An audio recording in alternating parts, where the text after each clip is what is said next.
what's cooler feeling, seeing yourself on a movie screen for the first time or being a cartoon? Being a cartoon. Yeah, that's really awesome. cool. I mean, when I can pick a horse up on my shoulder and wash its butt, that makes the kids think I can do that in real life. It's pretty nuts. When did you wash a horse's butt? I just thrown it out there, man. Okay, You took all right. the hook. Because I really did. Yeah. I really did. Because I've never washed a horse's butt. I haven't washed either. the undercarriage, but never the horse's butt. Crossing my line with an angry text saying something about B90X. I said wrestling. I'm going to wrestling. Then my phone blew. Okay, here we go. It's wrestling. Brandon Walker and it's Hulk Hogan. Hulk Hogan, thank you for being here. Good to see you, brother. Good to see you. You in the beer business now? Yeah, man. We got rolling about 3 or 4 months ago, and we saw that open lane when Bud Light kind of crashed and burned with their marketing plan. Maybe they didn't understand their audience or didn't get it, but we saw that open lane for American beer, and it was all about NASCAR, country western, wrestling, mom, apple pie, and the whole red, white, and blue, and we got Hulk Hogan's real American beer right there, brother. Well, that's my hat, Hulk. Don't pick up my hat. I mean, that's yeah, great. but you don't need it because you got hair. I do have hair. Yeah, I'm doing what I can. You walked in here and you looked at me and said, "Wow, you're a big guy," and that was probably the number one moment of my entire life. There you go. Well, I used to be that tall. Yeah. Yeah, I'm 6'4" now, and right before I did the Rocky movie, if you came to my house, my mom would always go, "Come over here, I want to measure," and she'd measure your height and put your name. So right when I went to do the Rocky movie, I was 6'7". Mm-hmm.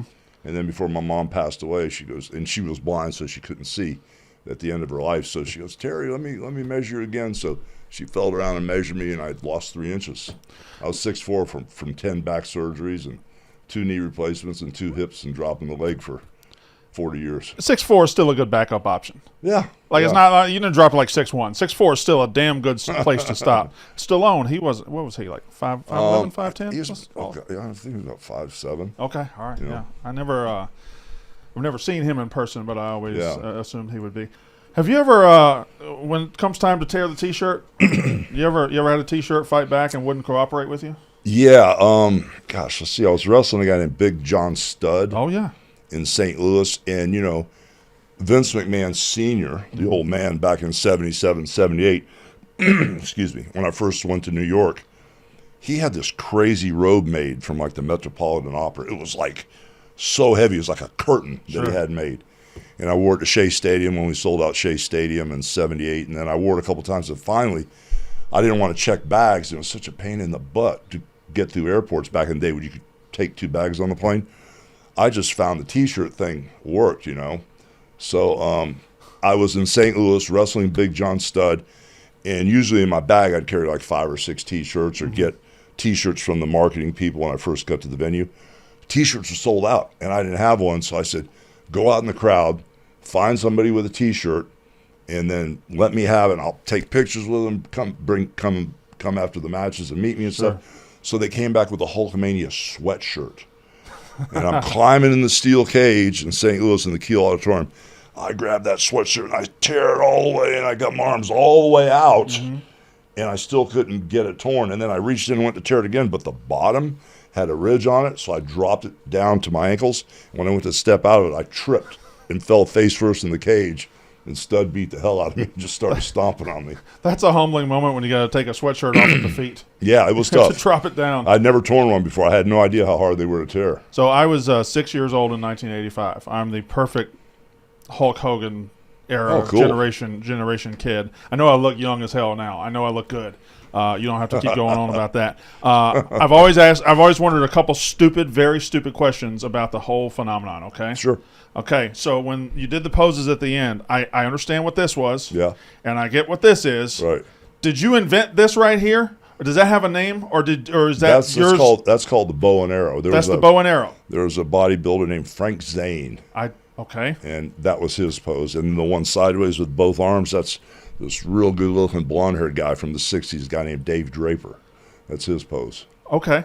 Wow. I didn't realize there would be an actual origin story to that. I stole him. Okay. No. Did you ever like stare in the mirror trying to come up with your this is going to be the Hogan now, or did you ever just did what came naturally to you? No, I just kind of would go out in the ring and experiment. I didn't go to like a wrestling school or anything. I kind of learned on the road, to figure out how to work the crowd and handle the audience. So it came, and I got better as I had more matches. I started figuring it out. So you also, of course, at the end of every pose down, you did the ear Right. thing. Did you ever have a moment where you did the ear thing and you heard nothing back from the crowd, or was that more common than you think? Well, I did the ear thing, and I had 40,000 people boo me when I was Hollywood Hogan, the bad guy with the black I'm going to get to that too. I love that too. But was there ever a moment where you like do this and you didn't get the feedback you wanted, so you just were just sitting there? You always got it. It always works. Yeah, there were always dudes like me out in the crowd. This is a wrestling show, and this is the show that I do. I've told many people that my first house show was in '89 in Huntsville, Alabama. My first pay-per-view was Spring Stampede in '97. And I've been to like 10 shows up until adulthood, and I missed you every single time. Wow. Like the main event of the house show I went to was Savage and Beefcake, I believe, and then the main event of well, at that time I was just happy to be going to a wrestling event, and I got to see Andre the Giant in person. I was like, that's not a real human being, and there was just so many things. And then Spring Stampede '97, it was DDP and Savage as the main event, but I never got to see you. And now, looking back at how you impacted my life and everything and made me a wrestling fan, I just thank you. I appreciate that. Oh, awesome. Good deal. Yeah, that's probably not a part of the interview you wanted to do. But anyway, you spearheaded 2 boom periods, the 80s and then the 90s, because the Attitude Era never happens if you don't turn heel. You spearheaded 2 boom periods. If you could go back and live one over again, which one would you choose? I would go back to the red and yellow because it was the first time everything was aligned. All the stars, the moon, and the sun were aligned, because when I went back to New York in Madison Square Garden, I had been fired 3 years before for doing the Rocky movie. Vince Sr. fired me. I was in Fall River, Mass., and I was supposed to drive all night long, 12 hours to Charlotte, to make Charlotte TV for Crockett.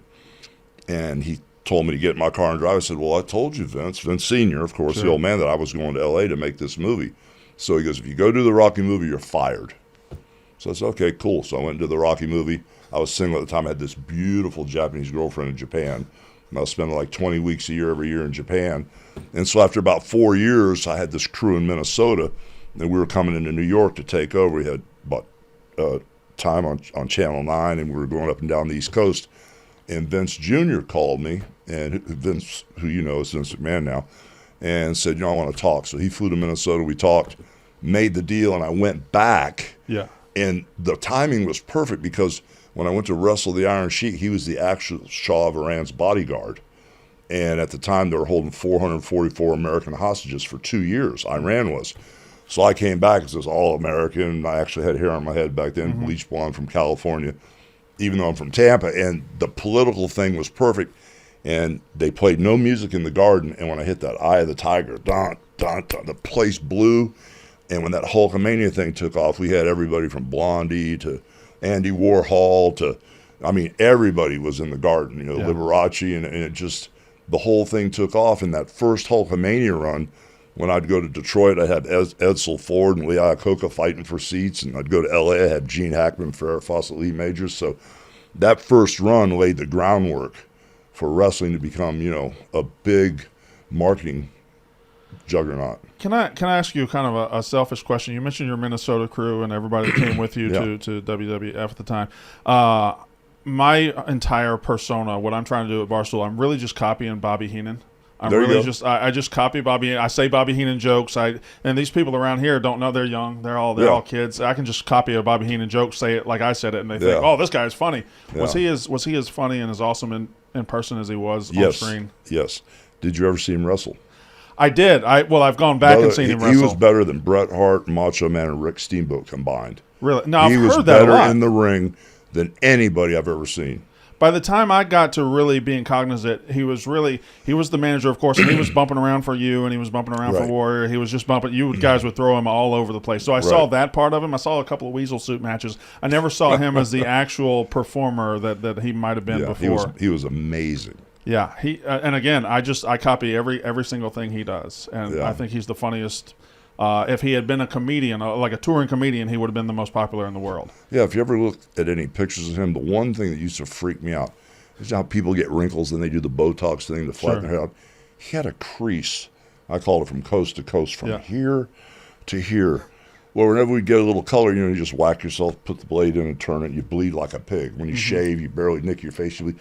He would stick that blade in his forehead and pull it all the way across his head. his head would open up so you could see the bone. Yeah. I'd say, Bobby, why do you do that? He goes, oh, red turns to green, Hulk. I'm like, you're right. Keep doing it. Yeah, you know? I guess. But I've never seen anybody cut themselves the way he would. It was crazy. We talked about your Real American Beer, but fans of yours watching right now, what else you got going on? What's in the life of Hulk Hogan right now? Well, I've got a couple retail stores in Florida, because I live in Clearwater Beach. Got a little restaurant called Hogan's Hangout. Mm-hmm. We do karaoke on Monday nights. It's kind of used to be my favorite night. Now it's just wearing me out, but it's a lot of fun. And we've had everybody come in. We've had Jason Aldean come in, Toby Keith before he passed away. Rodman's been in a bunch. A lot of the wrestlers come in all the time. But other than that, just do a lot of business stuff, man. I stay on the phone. I cut deals, and that's pretty much my thing. I signed a 5-year deal with the WWE, not to wrestle. Yeah, sure. But for licensing, marketing, and we had the 40th anniversary in January, 40 years since I beat the Sheik, and Mattel did this huge push, and I still have the #1 selling action figure. Actually, when I was wrestling full-time, I had like 350 licenses for products. Now I've got almost 1,000, and I just got remarried a few years ago. Mm-hmm. I've got 3 new young kids, so I had to get off my butt, and get rolling. Yeah, get the money rolling back in, huh? No, just get off my butt to keep up with the kids. Oh, yeah. Stay active. Yeah, I was laying back on the beach being cool and eating fruit, and all of a sudden I got an 18-year-old, a 15-year-old, and a 10-year-old girl that's the boss. I said, oh, my gosh, I got to roll. I have 4 kids myself. I just don't go home. Oh, there you go. I just try to stay away from them and the wife. Cause well, my kids are Brooke's 36 and Nick's 34, so they're doing great. Yeah, that's fantastic. Fantastic. I want to ask you this question. I'll let you get out of here pretty soon because this guy's looking at me. Anyway, that's my partner, Chad. Yeah, no, Chad. I met Chad, and Chad's going to make me get a Real American Beer tattoo, and that's fine. Anywho, this I think you're one of only 2 people that can answer this question in the history of the wrestling business. I think Hulk Hogan and I think Stone Cold Steve Austin reach heights in their wrestling career that nobody else ever reached. Now, today, you've got guys like Roman Reigns, you've had guys like John Cena, but I don't feel like the highs that they reach are as famous as you were in the 80s or as Austin was in the 90s.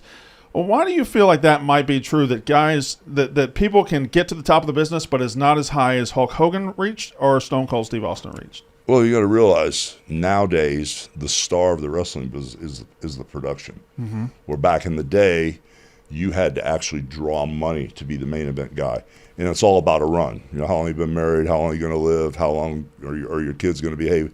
It's a run. So in the wrestling business, I had a run as a main event guy for 40 years. From the moment I stepped in this business, I had a look. Even though I couldn't wrestle, I was clumsy as heck when I first started. They kept me as the main event guy for 40 years. Certain people have had different runs. Some people, I don't even know how long Bret Hart was in the business. He was probably in the business. Well, he started with me. So he was in the business 40 years like I was, and I don't know if he's the main event guy for 3 years or 5 years. He's a tag team guy. Sure. Same with Stone Cold. He was in the business 25, 30 years, and I don't know how long his run was on top. But the main thing is, you can be a main event guy, but people like Stone Cold and Andre and whoever this Hulk Hogan clown is, there's a difference between being a main event guy and being an attraction. Mm-hmm. And then the difference between being an attraction and being an international phenom that has a awareness internationally, there are very few guys. Andre was one, mm-hmm. where they might not know Tom Brady in Malaysia, Zimbabwe, and Mozambique, but they know Andre the Giant. Sure. And hopefully the same is with me. And so it's all about a run and main event guys. But right now, the difference is, if someone gets hurt right now in the WWE, the machine is so big and mm-hmm. the production is so slick and so sharp that they can make anybody, their main event star, because they've got this thing down to science. And thank God they do, because the numbers, the way they're doing business, WWE is on fire, and they're doing better now than they ever have. I think I get what you're saying, because back in the 80s, especially when you guys started WrestleMania, WrestleMania was you and Piper and some other guys in the Garden. WrestleMania 3, it was Hogan Andre. It's Hogan Andre. Yeah. It's not WrestleMania yet. Now, every time it comes around, it's WrestleMania. That's right. You say the name first, and then you fill in who's on top of the card, which the guys on top of the card, Cody Rhodes, Roman Reigns, all these guys.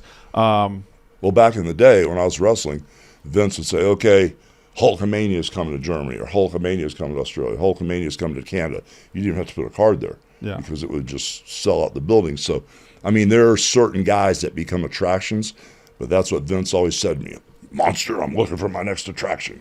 trying to find my next attraction. It's hard to find a guy that can go from a main event guy to becoming an attraction. Mm-hmm. When you still, you like you said, 40 years now, 45 years, whatever it is, 45 years you've been on top of the world as far as wrestling goes. When you walk into a restaurant or down the street now, are you still getting recognized? Are you still getting like, oh my God, you see the whispers, Hulk Hogan's in the building now? Does that still happen to you? Well, it's kind of funny because yesterday, the first place I walked in, I heard two people go, oh my God. I said, I'm going to change my name to that.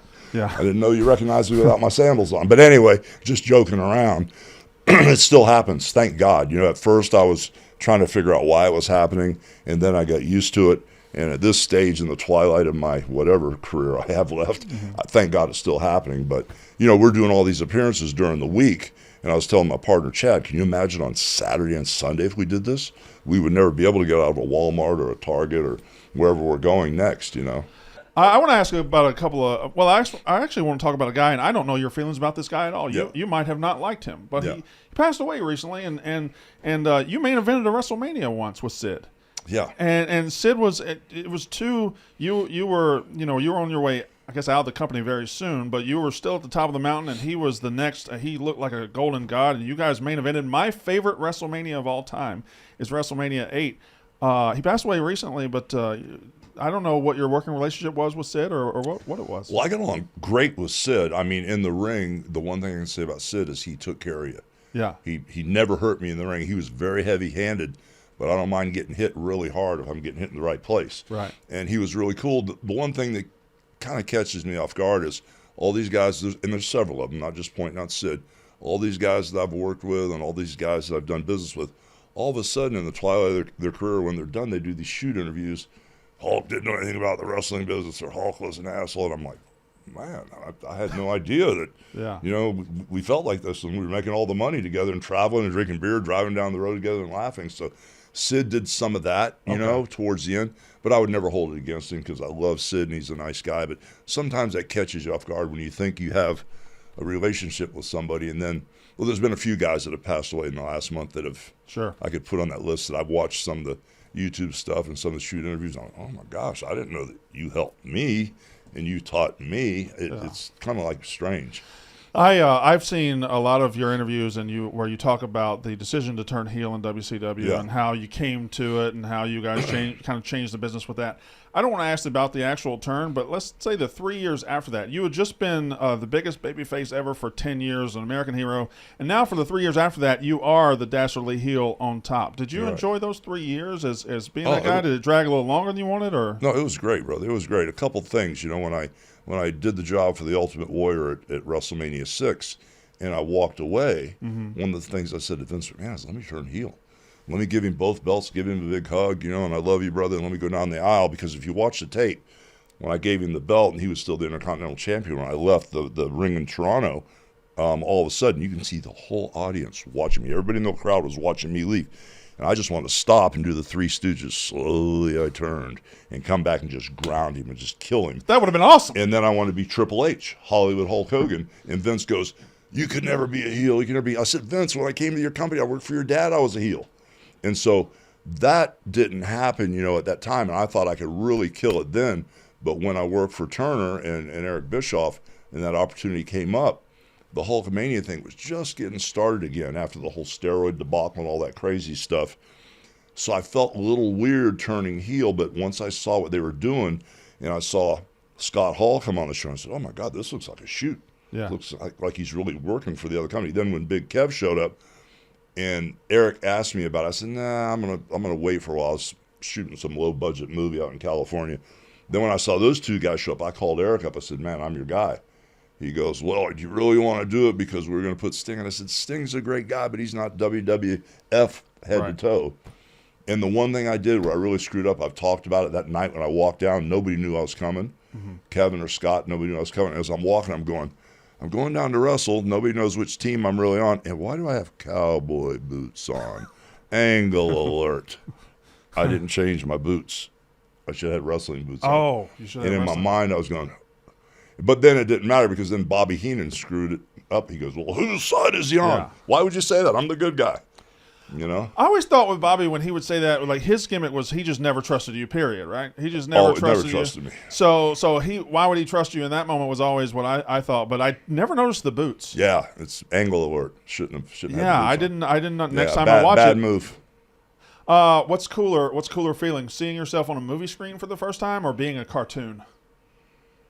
Being a cartoon. Yeah, that's really awesome. cool. I mean, when I can pick a horse up on my shoulder and wash its butt, that makes the kids think I can do that in real life. It's pretty nuts. When did you wash a horse's butt? I just thrown it out there, man. Okay, you took all right. the hook. Because I really did. Yeah. I really did. Because I've never washed a horse's butt. I washed the undercarriage, but never the horse's butt.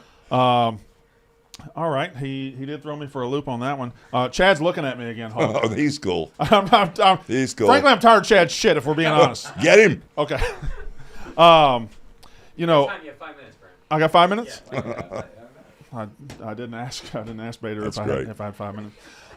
Anyway, I know you signed recently. I assume it's a Legends deal with WD, another Legends deal, or it's you not. have your own deal. No, I got my own deal. You got Everybody your own? makes their own deal, brother. Yeah. Yeah. Do you still actively engaged in watching Cody Rhodes and Roman Reigns and guys Yeah, like that? yeah. I'll hit Cody up or we'll talk, and he wears that weightlifting belt, and stuff like that. And I talked to a lot of the guys like Chris Jericho. He's a good friend of mine. He goes, "Well, I'm just doing the Hollywood Hogan '96." I said, "You're doing a good job, brother." Yeah. So I talked to a lot of the young guys. They're still running around. How did the feather boa come to be part of your act? Because that was That's another one I stole. interesting. That's one I stole. A lot of guys were wearing the feather boas, so I said, "That looks cool, man." Every time I watch something on Peacock or something, I go back and watch. I've been watching 97 Nitros recently, and they overdubbed the music to replace Voodoo Child. Yeah. From Jimmy, and I just remember the feeling I would get when that music would hit. I'm sure you chose that music back then. Yeah, it was strong. It was the best choice anybody's Yeah. ever made for music. Yeah, you just have to pay that Hendrix estate a ton of money to use that music. You got it. I get tired of paying it, man. Yeah, well. But that's not my choice now. They could, and the Voodoo Child music was awesome, man. It was like chop it down with the edge of my hand. That was strong. Yeah, I got it too, but I'm gonna have to pay it to my future ex-wife. So. I think, can I say something? You sure go for it? I say when you walk on stage and he does the Voodoo Child or Real Americans, we're in 12 different states Mhm. constantly, and you play over and over again, and we hear it, like the crowd goes crazy. Yeah. And you never get sick of it. Yeah. But you were asking earlier, like, does like the people come? We're seeing like 2,000-3,000 people come, and they play the Real American every time, and the people get the chills. Just Yeah, like, 'cause sure. you're The whole crowd sings it with us now. It's crazy. And thinking about the Voodoo Child, it's like I go to the DJ, I'm like, play Voodoo Child, right? Because Yeah. we just played Real American like 5 times. Yeah. And then we go to Voodoo Child. It's just like a whole new energy that you pick up. Yeah, you do get associated. I mean, Real American's iconic as well. I mean, it's absolutely iconic. But you had two iconic entrances, two totally different presentations, two totally different everything. You said something earlier that I meant to stop you. You actually had the idea for the name Hollywood Hulk Hogan 6 years before you became Hollywood Hulk Hogan? Oh yeah. I didn't realize that. Yeah, I wanted to turn into a bad guy after the Warrior beat me, because the reason I did was I always like to know where we're going with things. I like to work backwards a year. And so at the end of the day, I went to Vince and said, well, I don't mind putting the Warrior over, but what's next? And Vince goes, well, I don't really know. I said, well, what do you mean you don't know? He goes, well, I think your red and yellow runs over. I said, well, number one, I disagree. Yeah. But number two, if you feel that way and you're the boss, let me do something different. Let me turn on him. So I said, let me be Triple H Hollywood Hulk Hogan. And he said it wouldn't work. And then it was just an ongoing saga with me and him, but we agreed to disagree on a lot of stuff. Now, you're the first guest in the history of this show that I believe your people had to apologize today. They said, oh, sorry, he's a little late because he was just on the phone with Donald Trump. Yeah, we're kind of throwing some ideas back and forth. Really? Yeah. Okay. Yeah. All right. Yeah, that's the first time that's ever happened to me. I've never had Trump preempt an interview. Or he didn't really preempt it. We did it at the same time. I'm sorry. I've known the guy for since we rented the Trump Plaza for WrestleMania 4 and 5. So I've known him for about 35 years, and just quality human being, brother. Yeah, you made big waves earlier this summer when you were at the RNC and you came out and you did the whole thing. Yeah. Was there ever a moment where you're like, I don't want to do this, or I don't know if this is the right spot, or are you just like, as soon as you got the opportunity, I'm jumping all over this because this is what I want to do? Well, I wanted to stay out of politics because as a businessman, you really don't want to divide your audience, Sure. And a couple of friends of mine had spoke at the RNC the last time. I mean, not the last time, but the time before when Trump won. And I asked my friend, he lived out in Silicon Valley, I said, would you do that again? He goes, no. So I didn't want to get involved, but, I've been watching what's happening with the country and stuff, and it's not the same place I grew up in. I was more worried about my kids and their children, so I was cool. I was, talking like a tough guy, being a man and being silent and being a coward, like a lot of my friends. And then when I saw them try to kill him or assassinate him the first time, I said, that's it. I'm tired of talking like a man. I'm going to stand up and be one, and that's the reason I went. Yeah.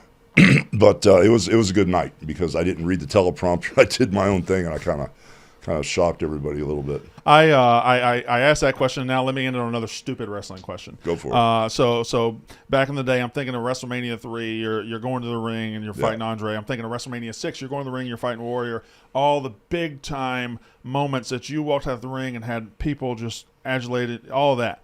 If you could go back to one moment in time, one walk to the ring, one moment that's going to happen again, what would you go back to? Is it Andre? I'd go back to the Andre moment because that was the only time I've ever been to the ring where I didn't know if I was going to get killed or if I was going to win or lose. Mm-hmm. And I know usually when I go out there it's predetermined. I know when I have the match and I go out there a certain way. I know when I come back I'm not going to be the same because you get hurt all the time out there. 25 surgeries in the last 10 years, I can attest to that. But when I went out there with Andre was in a real funky mood because he just had a major back surgery. He had to build the tables, make the equipment, and it was a real touch-and-go surgery. He didn't even have to do this. Mm-hmm. And when I went to Vince, I said, what are we going to do for a finish? Oh, Andre will do the right thing, don't worry. I said, well, I'm worried. Yeah. And so I sat in the dressing room with Andre, for like 8 hours, watched him drink 2 fifths of Jack Daniels, watched him do a bunch of other stuff for the pain in his back. And I said, boss, hey, what are you going to do out there? Don't worry. Hey, boss, what do you think, man? Could I try to slam you? No! Yeah. And I'm like, oh, hell, I'm going to get killed. And so I just sat there and go, okay, I'm ready to go out there and get slaughtered. And I went out there. And the one thing I knew is I had to keep him near the ropes. If you see the beginning of the match where I picked him up and fell backwards, I was right near the ropes so he could get himself up. You slammed him near the ropes, too, didn't you? The big slam? It was. You're right. Yeah, it was right near the ropes. Yeah. And all the stuff in the corner, I kept him near the corner and stuff. And then all of a sudden, I'm trying to make a comeback on him. He's rocking. Of course, he won't go down because he's a giant. He's not supposed to. Sure. And all of a sudden, he went, slam! I went, what? And he's screaming at me again, slam! And when he came at me, I just got him. Yeah. And I got him up to here, and I had him here. I went, oh, my God, I don't think. And then I just said, the hell with it. And when I turned him, my back tore, my biceps tore in both places, and I slammed him and dropped the leg thinking he's going to kick out. Sure. And he didn't.